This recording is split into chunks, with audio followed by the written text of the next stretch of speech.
Hello. So, welcome back to this series of lectures on numerical optimization. So, in the last class we were looking at unconstrained optimization problem, and we saw that for solving any general constrained optimization problem we need to solve unconstrained optimization problem. So, this one dimensional unconstrained optimization problem plays a very important role in solving multi-dimensional constrained optimization problems. So, that is why we have to spend some time studying about how to find a solution of an one dimensional constrained optimization problem. So, here is a problem that we are looking at where f is a function from R to R and we want to minimize f x, x varies over the entire set of real numbers.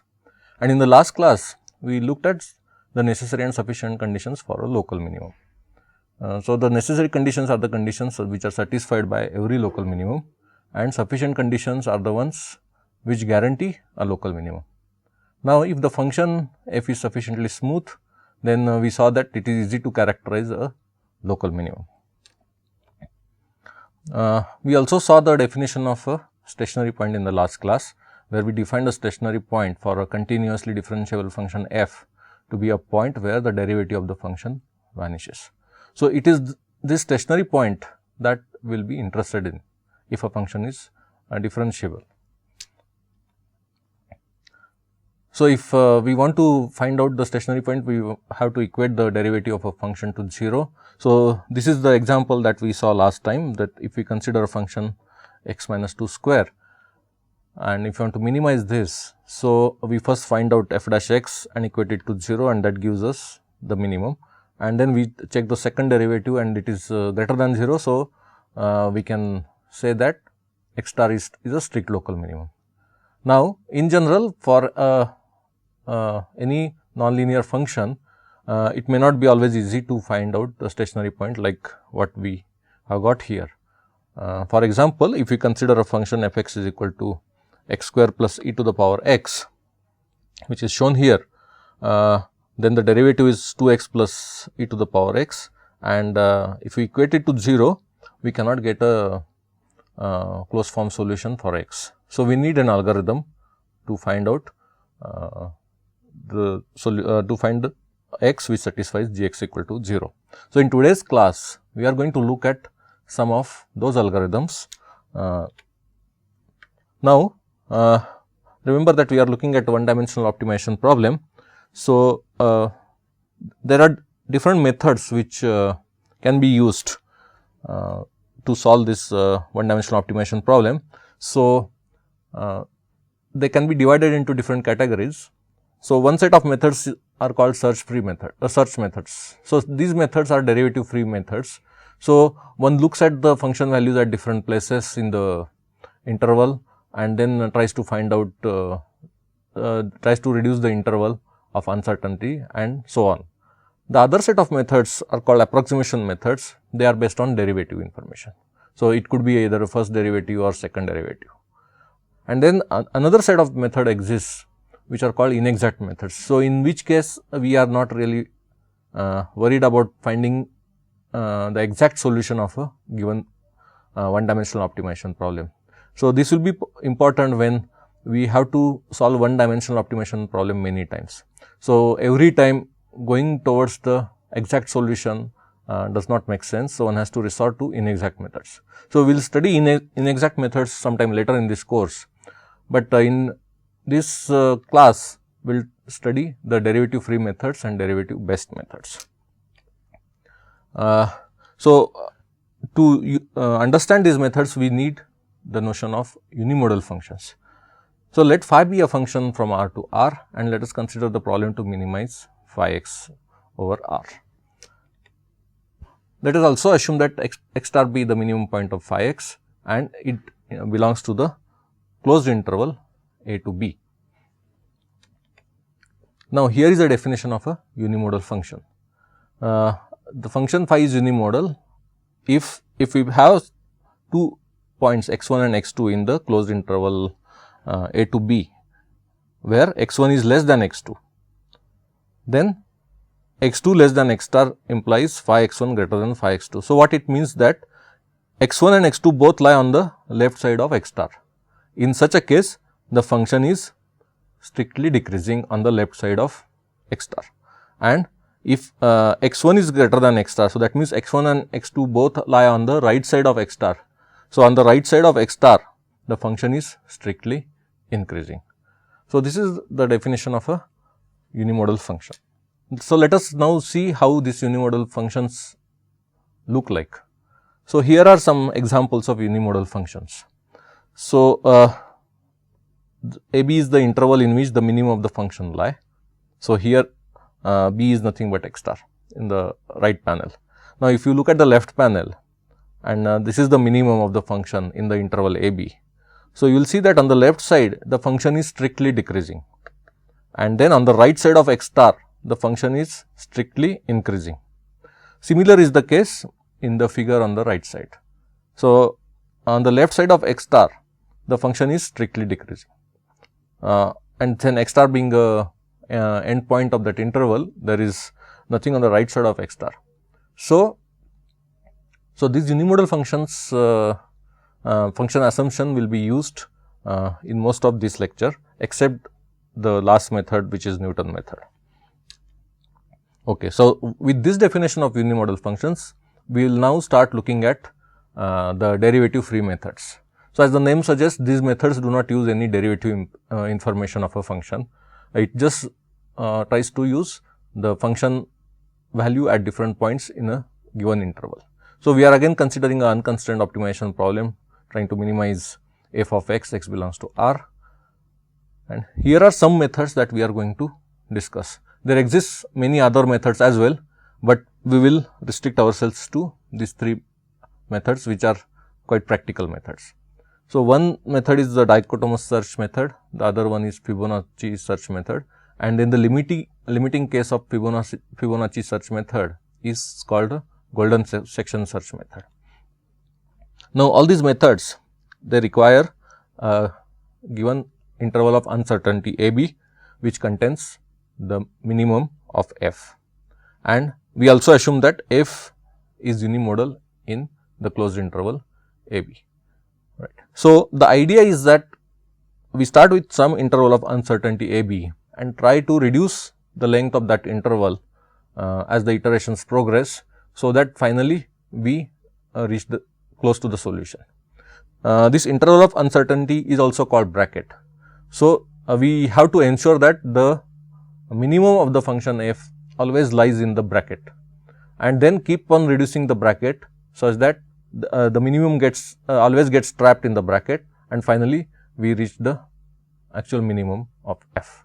And the important assumption that we are using here is that f is unimodal in the closed interval AB. So, now here are two functions, one is shown with the green line and the other one is shown with the red line. Now, AB is the interval of uncertainty which is given to us. So, which means that the interval AB contains the minimum of each of these functions. Now, note also that each of these functions are unimodal functions. Now, suppose I know the function values at A and B. So, I know f of A and f of B, and then I choose some point lambda somewhere in this interval and find out the function value f of lambda. Right. Now, I have three pieces of information, f of A, f of lambda and f of B for the green line function and the red line function. Now, let us concentrate on the green line function. Now, you can see that the function has a minimum at this point, and that lies in the interval A to lambda. Now, if you look at the red line function, that has a minimum at this point, and that lies in the interval lambda to B. So, if I evaluate a function at a particular point in the interval, I really cannot say anything about which part of the interval does a minimum lie. It could lie either in A lambda or it could lie in the lambda b interval.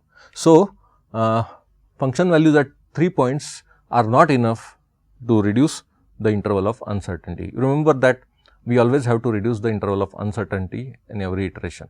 So, knowledge of function values at 3 points is not going to be enough. So, we would require function value at one more point. So, again we consider the same set of functions. Now, suppose I have the knowledge of the function values at lambda and mu. Lambda and mu both lie in the closed interval a and b. Now, let us look at the green function. Now, f of lambda is less than f of mu. Okay. So, on the right, so the function is strictly increasing on the right side of lambda. Now, because of the unimodularity, there may not exist any minimum on the right side of mu as far as this green function is concerned. So, what we can conclude is that the minimum of this function would be bracketed in the interval a to mu. On the other hand, if you look at the red function, red colored function, you will see that the minimum is bracketed in the interval lambda to b. So, for the green colored function, the minimum would lie in the interval a to mu. So, that means that we have reduced the original interval a b to the interval a mu, which is of size lesser than a b. Similarly, for the red function, we have reduced the interval from a b to lambda b. So, by having a knowledge of function values at 4 points, we are able to reduce the interval of uncertainty. So, this is a very important fact that we will use for studying different derivative free methods. Okay. So, one of the simplest methods that is based on the derivative free approach is called the dichotomous search method. So, the idea here is very simple, that given an interval a b, place lambda and mu symmetrically and each at a distance epsilon from the midpoint of a b. So, we start with the interval a b, this is the midpoint of that interval, and then lambda and mu are placed symmetrically at a distance of epsilon around this midpoint, and then we evaluate the function values at lambda and mu. So, these function values are given here. Now, you will see that f lambda is less than f mu. So, which means that the function is strictly increasing on the right side of lambda. So, that means that the root of this function, the minimum of this function should lie in the interval a to mu. So, the new interval which is shown here is the new interval of uncertainty or the new bracket. Now, you will see that this new bracket is about half the length of the original interval's length. So, that is we had this original interval a b and we reduced it by almost a half quantity to form a new interval.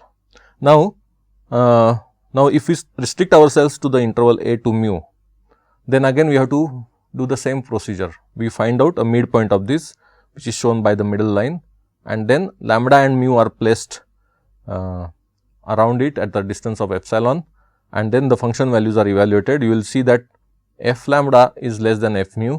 So, again, we conclude that the interval of uncertainty is on the left side of this midpoint, in fact, this f of mu, and then, so the new interval of uncertainty is shown here.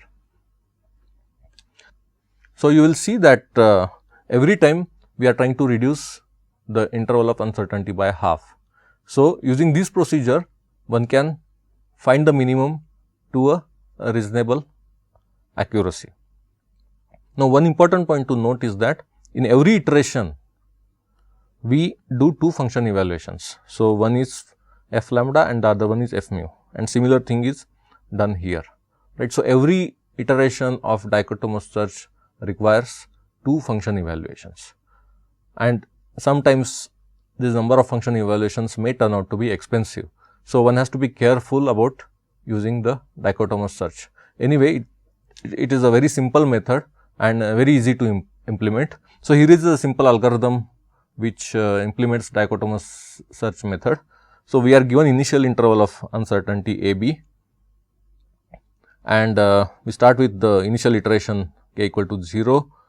The first point a 0 is set to a and b 0 is set to b. Epsilon is some quantity which is given, which is greater than 0, and what is given to us is the final length of uncertainty interval. So, we have to iterate till the final interval has this length. So, as long as that the interval length is greater than L, we compute lambda k and mu k, and they are computed using the midpoint of a k and b k minus epsilon and midpoint of a k and b k plus epsilon. Now, if f lambda k is greater than f of mu k, then what we have to do is that the function is strictly decreasing on the left side of lambda k. So, lambda k becomes the a k plus 1 and b k will remain as b k plus 1, and otherwise b k plus 1 will be mu k. That means that function is the f lambda k is strictly less than f mu k. That means function is strictly increasing on the right side of lambda k. So, the right end of the bracket is mu k, and then the left end remains as a k, and then we increase the iteration counter, go to the next iteration. So, this procedure is repeated, and finally, what we get is the interval of uncertainty a k b k, which is of the length less than or equal to less than or equal to L, and once we get that, the algorithm will come out, and finally, the x star, the minimum of the function, will be the midpoint of the final interval of uncertainty. So, it is a very simple algorithm, but requires two function evaluations, the f lambda k and f mu k at every iteration, and that may turn out to be expensive in some cases. So, if you look at this algorithm, every time the length of the interval is reduced by half. So, after k iterations, the length will be 1 over 2 to the power k into b 0 minus a 0 or b minus a, which is the original interval of uncertainty. So, by controlling k, one can reach any desired accuracy of the final length of uncertainty interval. Now, here is a simple example. We have considered the function to minimize the function which is to be minimized is given here, and here are the iterations of dichotomous search. So, we start with the interval of uncertainty to be minus 4 and 0. So, the difference between b k and a k is 4, and as the iterations progress, this the difference between b k and a k comes down, as you see here. So, you will see that initially the difference was 4, and then after 10 iterations it is about 0.0043, and if you go down further, this difference comes down further, and suppose if we want the final interval of uncertainty to be less than 1 into 10 to the power minus 6, then we would end up in in a solution like this. So, you will see that the a k and b k are almost close to each other with a very small value, very small difference between them, and x star, the minimum of the function, turns out to be minus 2.5652 in this case, and the corresponding value of f of x star is given here. So, you will see that there is a significant reduction in the interval of uncertainty at every time. So, 1 over 2 to the power k, that is the reduction or the ratio of the final the length of the kth interval divided by the length of the first interval. that will be 1 over 2 to the power k. Okay. Now, in the previous method that we studied, we saw that we always needed 2 function evaluations per iteration, and that would turn out to be expensive. So, can we do better? Okay. So, let us first look at a simple case. Now, A1 B1 is a interval of uncertainty which is given, and suppose we have placed lambda 1 and mu 1 at 2 different places in this interval. Now, we know that the function is unimodal. So, f of lambda 1 less than f of mu 1. So, that means that the function is increasing on the right side of lambda 1. So, the bracket has to be a1 to mu 1, and similarly, if f of lambda 1 greater than or equal to f of mu 1, then the bracket has to be lambda 1 to b1. So, which is what is indicated here. Now, you will see that this endpoint of this interval is same as mu 1, and the endpoint of this interval in the other case is same as lambda 1. Now, we also have, so if we consider this case, we also have a knowledge of one point lambda 1 in this interval, right. Now, can we use that to come up with some method? Similarly, if you look at the other interval, so whose left endpoint is lambda 1. Now, we know the value of f of mu 1 here, where mu 1 lies in this interval. So, now one function evaluation is already done, right. So, we just have to add one extra point which could be on the left side of this lambda 1 and could be on the right side of this mu 1. So, that would reduce the number of function evaluations. So, let us see how to do that. Okay. So, the same case, now let us assume two things. One is that mu 1 minus a 1 is same as b 1 minus lambda 1. So, that means that lambda 1 and mu 1 are always symmetrically placed. So, when we go to kth iteration, we will have lambda k and mu k, they are symmetrically placed. So, that is the assumption that we make. So, whenever we get those 2 points, they are always symmetrically placed in the interval. Now, let us also assume that mu 2 is equal to lambda 1. So, if we look at this interval, this branch, now we are concentrating on the interval a1 to mu 1. Now, this mu 1 becomes the new end point of the next iteration b2, and the a2 is nothing but a1, which is the left end point of the bracket for the kth iteration. Now, let us consider this branch, and let us assume that mu 2 is lambda 1. So, this lambda 1 is basically used here, and that we are going to call it as mu 2. Then, what we have to do is we just have to find out lambda 2 here using some method. So, that means that from the first iteration to the second iteration, we will just need one function evaluation as compared to 2 function evaluations used by dichotomous search. Similarly, if you look at the right branch, where f lambda 1 is greater than or equal to f of mu 1.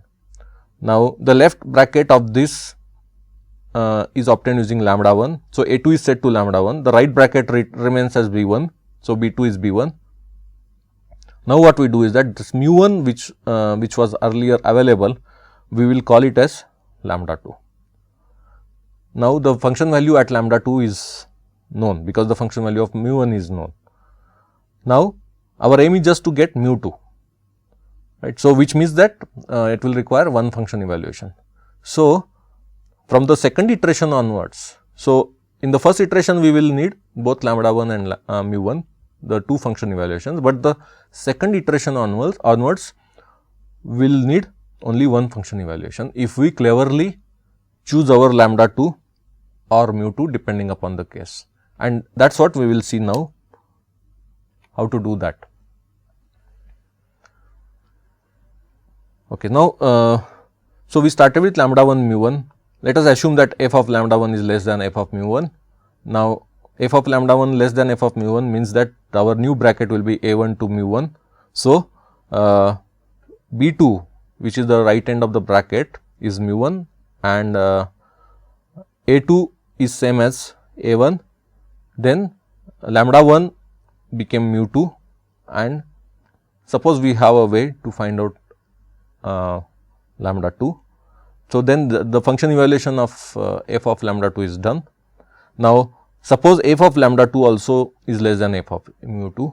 So, in that case this mu 2 will become the right bracket. So, which is nothing but b 3, a 2 remains as a 3 and then this lambda 2 becomes mu 3 and then we find lambda 3. So, this is how the iterations would progress. So, now you will see that the difference between lambda k and mu k comes down as the iterations progress, and finally, there would be a situation where lambda k and mu k would merge. Okay. So, our aim is to get this required lambdas and mu's appropriately. So, we will see how to do that. Now, there is a little bit of abuse of notations here in the sense that sometimes we will call I1 as the interval and in this case I have used I1 as a length of the interval. So, depending upon the context we will know what I1 or I2 means, either they could mean interval or a length of the interval. Now, if we look at the interval length at the first iteration, so the interval length is b1 minus a1. Now, b1 minus a1 is same as mu1 minus a1 plus b1 minus mu1.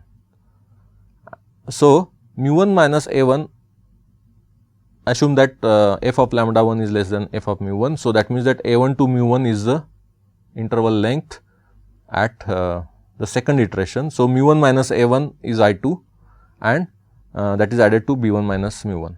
Now, remember that we have placed lambda 1 and mu1 symmetrically. So, what it means is that b1 minus mu1 is same as mu1 minus a1. So, I can write b1 minus a1 as lambda 1 minus a1.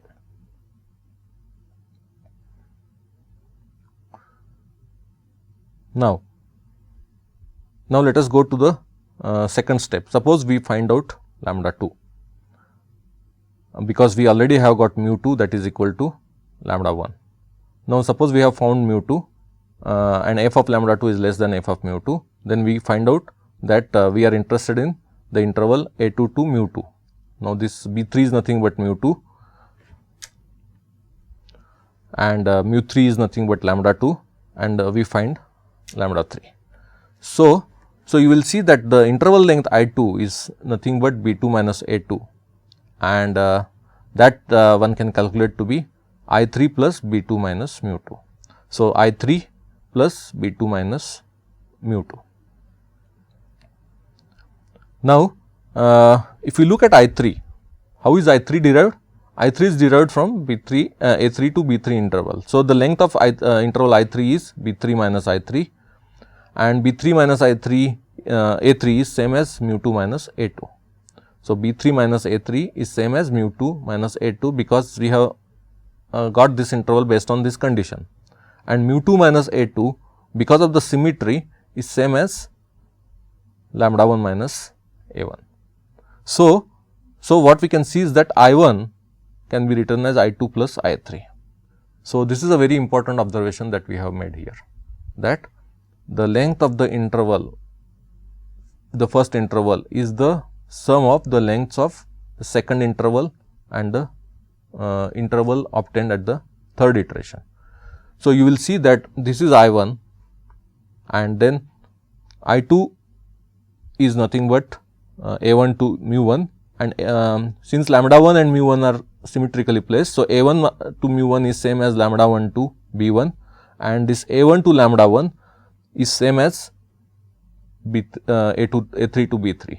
So, you will see that I3 is same as I1 is same as I3 plus I2.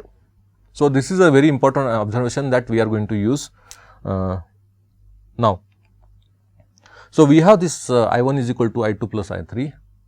Now, if we generalize further, so what we get is I2 is equal to I3 plus I4 and so on, and then we get In is equal to In plus 1 plus In plus 2. So, now we have n equations. Now, out of these n equations, I1 is a given interval of uncertainty that before we started using our approach. So, I1 is known. Now, there are n equations and n minus 1 variables. So, there exists infinite number of solutions, assuming that they are consistent. Now, suppose we make one assumption that In plus 2 is 0.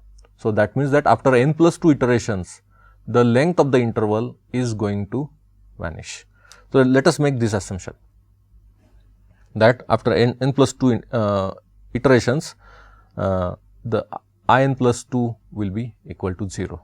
So, that means we are now left with n variables which are I2 to In plus 1 and n unknowns. So, we can find out, we can generate a sequence of intervals I2 to In plus 1 with I1 given and In plus 2 0. So, let us see how to do that. So, let us look at In plus 1. Now, if you look at In plus 1 is nothing but In minus In plus 2.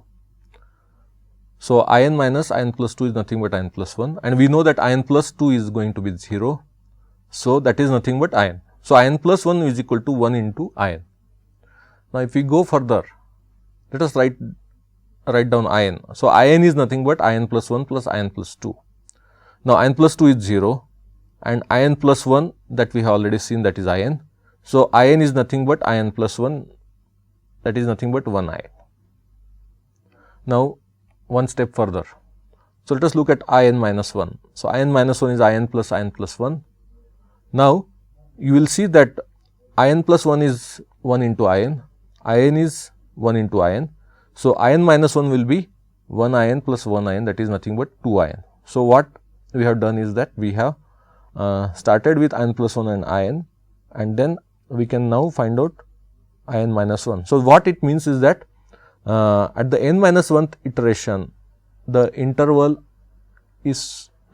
length is 2 into In, and if we go further, so you will see that In minus 2 is nothing but 3 into In. So, the interval length at In minus 2 is 3 into In. Now, how is this 3 derived? This is 3 is derived from In and In minus 1. So, which means that we have derived it from this 2. So, we take a sum of the previous 2 entries and then we get 3. So, if we proceed further, so you will see that the length of every interval is obtained using the previous 2, if we go from In plus 1 down to I1, right. So, I1 is nothing but I2 plus I3, and then what should be the length here? Okay. So, that is the question that we would like to ask. Now, if you look at this sequence 1, 1, 2, 3. So, let us assume that these 2 are given to us 1 and 1, and then we sum the previous 2 to get this quantity. Then similarly sum the previous 2 to get this, then 5 plus 3 will give us 8 and so on. So, that is how the lengths are obtained. Now, this sequence that we have given here in the red color, that is called the Fibonacci sequence, and the recursive relation for this Fibonacci sequence is Fk is equal to Fk minus 1 plus Fk minus 2. So, that means from k equal to 2 onwards, you obtain this sequence by finding the sum of the previous 2 elements in the sequence, and then of course, we will assume that the first member of this sequence is 1 and the second member is 1. So, these 2 are 1. So, once they are given, we can start calculating F2 onwards. So, this is called a Fibonacci sequence, and then if we assume that In plus 2 is 0, then we can get the lengths of all the intervals based on the element of the which element of the sequence we are talking about. So, we will see how to do that. So, we saw that in plus 1 is nothing but 1 in, and that is the first element of the Fibonacci sequence. So, F0 in is also 1 in, that is nothing but F1 in, and so on. So, we can based on the value of n, we can decide which sequence, which element of the sequence, Fibonacci sequence we are talking about. So, if we go further, at the kth iteration, we are talking about f n minus k plus 1, and therefore, at I1 it will be f n I n. Now, this is a very important relation. I1 is nothing but f n I n. So, which means that after n iterations, the length of the original interval I1, so the ratio of I n, the length of the interval after n iterations, and the length of the interval at the original iteration is 1 over phi n, or in other words I n is nothing but I1 by f n. So, this is an important relation that we would like to use. So, if we generate the sequence like this, then how is it going to be useful in generating our lambda and mu, and that is what we will see now. Now, a quick comment about the number of iterations needed by this Fibonacci search method is that after n iterations, the length of the interval comes to I1 by f n. Now, f n, so if we consider 10 iterations, so f n is f10 is 89. So, I n becomes I1 by 89. Now, after 10 iterations, the number of function evaluations will be, so 2 for the first iteration, because initially we do not have any idea, and suppose if we cleverly choose lambda and mu.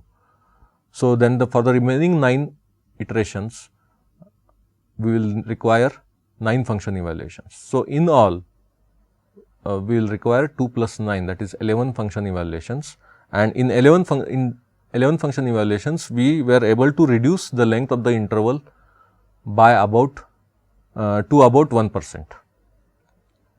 So, 1 by 89 is almost close to 1 by 100. So, the length of the interval after n iterations is almost close to 1% of the original length of interval. Now, the only disadvantage here is that we should know n beforehand. Only then we can calculate what is going to be the final interval length. Now, so let us see how to get lambda k and mu k from the previous iterations. So, at the kth iteration we have a k and b k, and then lambda k and mu k are given here, which are known. Now, let us assume that in the next interval, in the next iteration we are talking about the interval lambda k to b k. So, that means b k plus 1 is b k, a k plus 1 is lambda k, then lambda k plus 1 is nothing but mu k, as we saw earlier, and our aim is to get mu k plus 1. Now, we know that they are to be symmetrically placed, right, and then suppose we know mu k plus 1, right, and it turns out that in the next iteration, that k plus 2th iteration, we have to only worry about the interval a k plus 1 to mu k plus 1. So, by the things that we have studied so far, we know that this mu k plus 1 will be the right end point of the bracket at I k plus 2.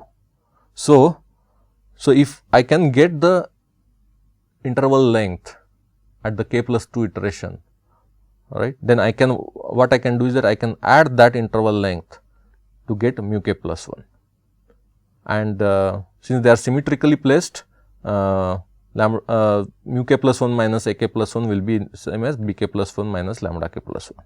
So, if we know a k plus 1, if we know b k plus 1, if we know lambda k plus 1 and I k plus 2 and I k plus 1, how do and I k plus 2, how do we get mu k plus 1? So, that is the question that we would like to answer. So, it turns out that if I know I k plus 2, mu k plus 1 is easily available. So, what I have to do is that I just have to add this interval length to a k plus 1 to get mu k plus 1. So, now here is the procedure. to do that. So, let us recall that I k was found to be f n minus k plus 1 into I n. So, therefore, I k plus 2 also can be written as f n minus k minus 1 into I n. Now, I k plus 1 also is written as f minus k into I n, and therefore, if you take if you use these two equalities, then one can write I k plus 2 as a ratio of f n minus k minus 1 and f n minus k into I k plus 1. So, if I know I k plus 1, if I know n and k, then I can derive I k plus 2. Okay. All this was possible because of this relation, and this relation was possible because of the way we generated the sequence. So, we assumed that given I n, given I 1 and given that I n plus 2 equal to 0, we were able to generate a Fibonacci sequence, and from which we derived this expression for I k, and because of which we are able to get I k plus 2 with the knowledge of the length of the interval at k plus 1th iteration and this ratio, which is easy to find. So, here is a procedure. So, we have the interval I k, which is a k to b k, and lambda k and mu k are given, and the function values at these two lambda k and mu k are evaluated, and f lambda k suppose is less than f of mu k, then we know that b k plus 1 is nothing but mu k plus 1 is nothing but lambda k, a k plus 1 is nothing but a k, and lambda k plus 1 is evaluated using b k plus 1 minus I k 2. Similarly, in the other case when f of lambda k is greater than or equal to f of mu k. So, in this case these quantities are known, only this quantity which is shown in red is unknown, and that is evaluated by adding I k plus 2 to a k plus 1. So, that is what is shown here, that mu k plus 1 is equal to a k plus 1 plus I k plus 2. So, the important point to note is that after the first iteration, what we need to evaluate is only either lambda k plus 1 or mu k plus 1, the function, and then the function value at that. So, only one function evaluation per iteration is needed after the first iteration, and also it is easy to calculate these values if we know I k plus 2. Okay. So, with that the algorithm becomes very simple. So, the idea is that we start with some initial interval a1 b1, and then keep on reducing the interval of uncertainty, and then at final point. So, if we look at the previous expressions, so you will see that I n minus 1 is nothing but 2 I n, and then after this the interval of uncertainty becomes half of the previous interval of uncertainty, right. So, at that point the lambda and mu merge into each other. So, we after n minus 1 iterations we will have lambda n minus 1 is equal to mu n minus 1. Then one just has to look at either the left interval, that is a n minus 1 to lambda n minus 1, or lambda n minus 1 to b n minus 1, and then do one iteration of dichotomous search to find out what is the minimum point. So, if we use this algorithm, the algorithm is easy to write. So, let us consider the same example that we saw earlier. We are trying to minimize this function, and the interval of uncertainty is the closed interval minus 4 to 0, and suppose that the required length of interval of uncertainty is 0.2. Then if you set n to be 7, that is based on f n, then this is the set of iterations which are given here for Fibonacci search method.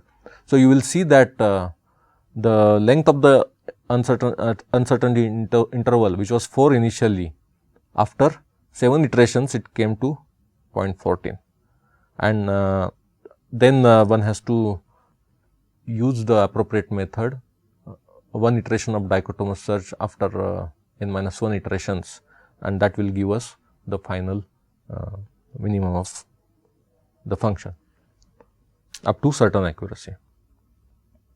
Now, as I have said earlier that Fibonacci search requires n as the input. We have to fix n beforehand, only then we can use Fibonacci search. Now, there is another method which is called golden section search method, which is a limiting case of Fibonacci search. So, here we assume that the ratio of two adjacent intervals is constant. So, that is ik by ik plus 1 is same as ik plus 1 by ik plus 2 and ik plus 2 by ik plus 3 and so on. This should be ik plus 2. So, therefore, so if we take ik by ik plus 2, so that will be r square and then ik by ik plus 3, that is equal to r to the power 3 and so on and so forth. So, now if we suppose continue to use the same relationship that we had for the Fibonacci search, that is ik is equal to ik plus 1 plus ik plus 2, or in other words ik by ik plus 2 is same as ik plus 1 by ik plus 2 plus 1. So, now, so ik by ik plus 2 is r square, ik plus 1 by ik plus 2 is r. So, we can write r square is equal to r plus 1 and if we consider the positive root of this polynomial, then we get r equal to 1 plus root 5 by 2 and this is nothing but 1.618034. We are neglecting the negative root of r because we do not want the negative ratios. So, this ratio is called the golden ratio and hence the name of the method as the golden section search. Now, one important point to note for golden section search is that every iteration is independent of n, that we saw earlier. Again this should be ik plus 2 by ik plus 3. Now, if you look at the lengths of the intervals which are generated after every iteration. So, we start with I1 and then the length of the next interval is I1 by r and then I1 by r square and so on. So, after n function evaluations, assuming that we use the same technique as we used earlier, we will see that for the golden section search, the length of the interval after n iterations is I1 by r to the power n minus 1. Now, how does it compare with Fibonacci search? Now, if you look at the Fibonacci search, the length of the interval after n iterations is I1 by Fn, and for the golden section search, we saw that it is I1 by r to the power n minus 1. So, how do they compare? Now, one can use a relationship which holds when n is very large. So, the relationship is that Fn is approximately equal to r to the power n plus 1 by root 5 and therefore, one can write Ifn as this and then the ratio of these two turns out to be r square by root 5, which is 1.17. So, what it tells is that when n is large, when this relationship holds, after n evaluations, the length of the interval given by the golden section search is about 17% higher than the length given by the Fibonacci search. But one advantage of golden section search is that it does not require a knowledge of n beforehand, while Fibonacci search needed the knowledge of n beforehand. So, golden section search is typically used in practice because one can one need not know the value of n and one can reach the desired interval, one can reach the desired length of the interval of uncertainty as the iterations progress. Now, let us look at some derivative based methods. Remember that we are trying to solve this unconstrained optimization problem and we are going to see a couple of methods and one of them is bisection method. As these methods are derivative based, we assume that f is continuously differentiable and for this bisection method we also assume that the function f is unimodal. There is another method called Newton method for which the function is assumed to be continuously twice differentiable. And then this is based on the quadratic approximation of the function at every iteration. Now, let us see how the bisection method works. So, this is basically a variant of the dichotomous search that we studied. So, if you can recall that in the dichotomous search we find the midpoint of the interval and then look at the function values at the two points which are at a distance of epsilon from the midpoint. Now, instead of doing that, we find the midpoint, and at this midpoint we find out what is the sign of the derivative. Now, if the sign of the derivative is positive, as is in this case, so that means that the function is going to increase further. Remember that we are using the assumption that the function is unimodal. So next time we have to worry only about the interval AC. So, the length of the interval gets reduced by half every time. So, we compute f dash c, where c is the midpoint of AB, and then if f dash c is 0, then we stop, and if it is not 0, if it is greater than 0, that means we only concentrate on the left side interval AC, and f dash c less than 0 means we concentrate on the right side interval CB. So, every time the interval is reduced by half. So, this is just a variant of the dichotomous search. So, instead of using two function evaluations around the midpoint, we use the derivative of the function at the midpoint. So, the algorithm is very simple. So, it is easy to understand this algorithm. So, I will not spend much time on this. So, let us go to the some of the properties of the bisection method. So, it requires initial interval of uncertainty and converges to a minimum point within any degree of desired accuracy. So, like the dichotomous search case, every time the interval length gets reduced by half. In the dichotomous search case, it was almost close to half, while here it is every time it is half of the previous length. So, based on the desired degree of accuracy, one can reach the minimum point. Now, let us look at Newton method. This is a iterative technique to find a root of a function. You might have studied it in earlier classes. Let us look at some simple problem where we want to find an approximate root of the function. So, root of a function is a point where the function crosses the x axis. Now, there could be multiple points or multiple roots for a function f, but suppose we are interested in finding one particular root. So, you might have used this method earlier. So, suppose we start with a point which is xk, and at xk we draw a tangent to the function, and where this tangent hits the x axis, that point will be our new point xk plus 1. Now, at xk plus 1 we follow the same procedure that we draw tangent to a function at at this point, and then again do this, and finally we will reach the point x star. Now, this function has another root which is here. So, if we suppose start from a point here, we may end up in this root. So, depending upon the initial point, your root, your functions, the root obtained using Newton's method would change. Okay. Now, how do we use this method to find the minimum of a function? So, let us assume that the function is twice continuously differentiable, and then the idea of the Newton method is very simple. So, at every iteration k, you approximate a function by a quadratic function. Okay. So, qx is the quadratic approximation of f at xk. So, that is obtained using the approximated using the Taylor series, but Taylor series up to second order. Remember that this is not a truncated Taylor series, because we are using f2 dash xk. So, this is a quadratic approximation of the function, and so we estimate the new point of the iteration by finding the minimum of quadratic, and minimum of quadratic is easy to find.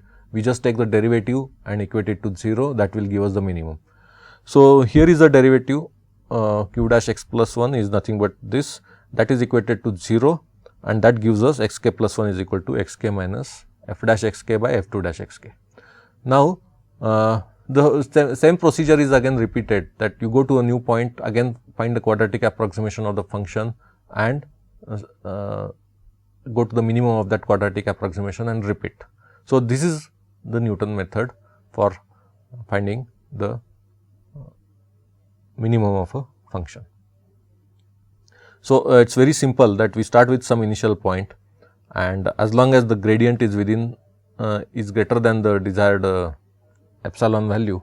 So, we just iterate sk plus 1 is nothing but xk minus g of xk. So, remember that we are trying to find the stationary point. So, we have to look at the problem where we want to find the roots of the gx, the gradient of the function rather than the fx. Fx we are trying to minimize. So, to get a stationary point we want to find the root of gx, and this is an algorithm to find the root of gx, and finally you will get xk, the end point. Now, all this procedure works provided the second derivative of the function f or the first derivative of the function g is positive, and also the as we will see now that Newton method depends on the initial point. So, if we are sufficiently close to the solution, then the Newton method does converge. Now, we will see some evaluation of Newton method on different functions. So, Newton method, as all of you know, you must have used it to find the roots of a function. It is an iterative technique to find the root of a function. So, suppose if we consider a problem that we want to find an approximate root of the function f x equal to x square minus 2, then what we do is that we use Newton method to solve this problem. So, we start with some point x k, which is shown here, and at x k you take a tangent to the curve at x k, and the point at which the tangent meets, that becomes your new point x k plus 1, and at x k plus 1 again you follow the same procedure, again draw a tangent to this curve, and the point at which it intersects the x axis, that will be your x k plus 2, and so on. So, finally, you will see that as the iterations progress, you will move to the point which is x star, which is the one of the roots of this function. Now, if we start from a point somewhere in this region, then we may end up in getting a root which is this. So, remember that this function has two roots. One is located as on this side, on the positive side, and one is located on the negative side, and depending upon what our initial point is, we will end up going to the closest root. Okay, so, this is a Newton method, and that can be used to minimize a function. So, when we want to minimize a function, we basically want to find out the stationary points. So, the points where f dash x or g x is 0. So, we are interested in finding the roots of g x when we want to minimize f of x. So, let us see how to do that when we use Newton method. So, let us consider the problem to minimize f of x, where x takes value from the set of real numbers. Now, the important thing that we have to assume is that f belongs to C2. So, the second derivatives of f are continuous, okay, or f is twice continuously differentiable. Now, given that the Newton method uses a simple idea that at every iteration it tries to construct a quadratic model of a function which agrees with the function at x k up to the second derivative.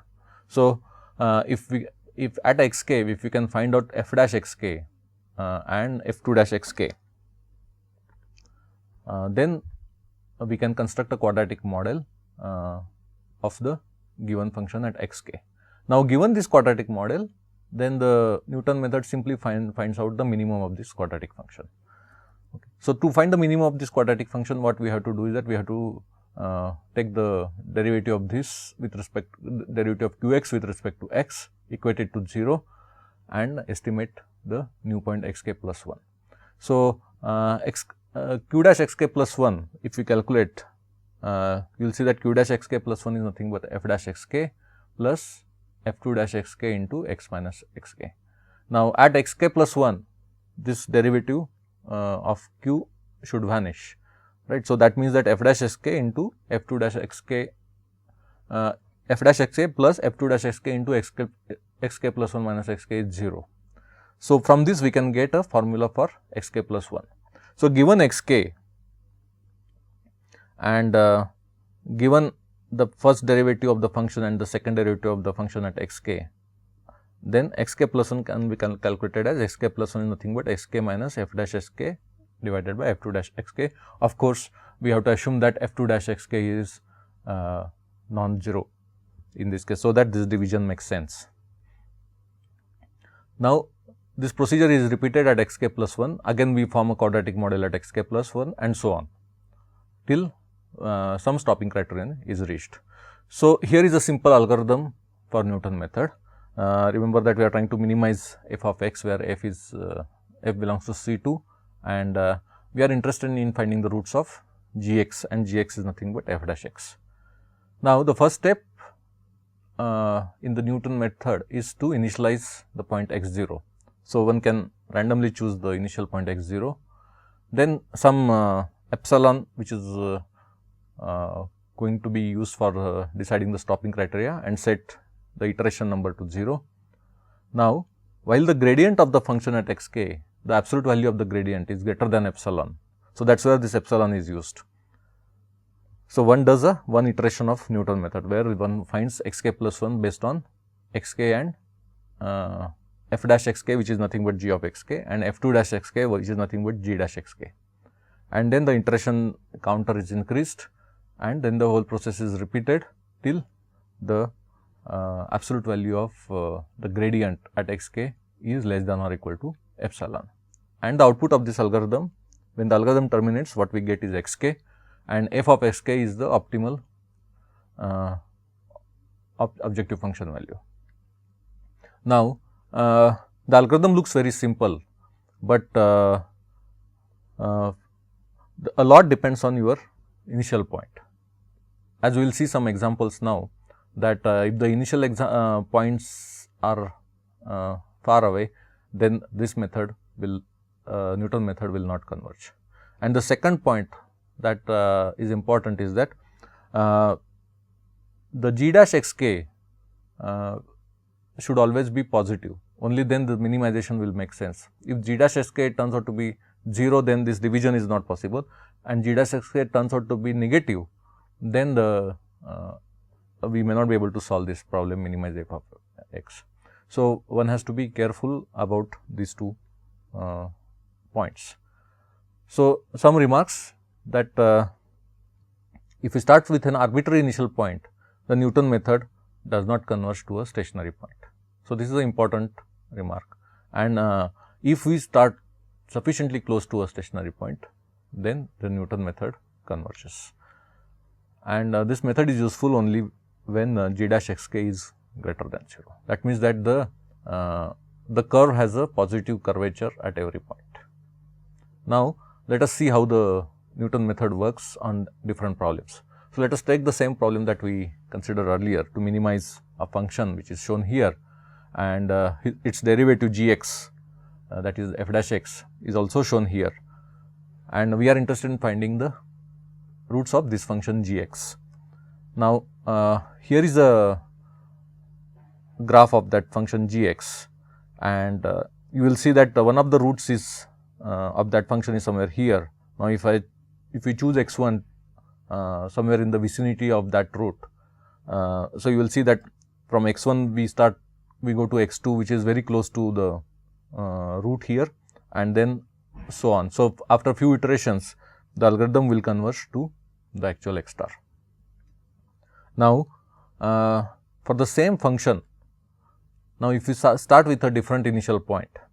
So, earlier we started with somewhat close to this root. Now, suppose if we start with close to this root. So, suppose our x1 is here, then one can check that from x1 the next point x2 is somewhere here, then x3, x4 and so on, and then finally one converges to the x star. So, the important point is that depending upon the initial point x0, the solution that we would get would differ. Now, suppose we consider a function which is to minimize log of e to the power x plus e to the power minus x, and if we write the derivative of that, it turns out to be e to the power x minus e to the power minus x divided by e to the power x plus e to the power minus x. So, remember that this function is twice continuously differentiable. So, we can use Newton method. Now, if we plot the graph of Gx, so it would look something like this, and suppose we start from a point x1, then the x2 point is somewhere here. So, if you take a tangent to this curve at x1, it hits the x axis at x2. At x2, we again take the tangent to this curve, it cuts the x axis at x3 and so on. So, you will see that slowly this method will converge to the point x star, where g of x becomes 0. Now, this is the only root of this function g x, and because as x increases, it goes further up, and at x decreases, it goes. So, it never touches the x axis at any point of time. Now, let us again consider the same function, but then start with a different initial point. So, our initial point is suppose somewhere here. We are talking about the same function f of x and then the same g x. Now, if our initial point x1 is here and then take a tangent to the curve g x at x1, so it will meet the x axis at x2, and we repeat the procedure. So, x2 is here, then x3 comes on the right side of x1,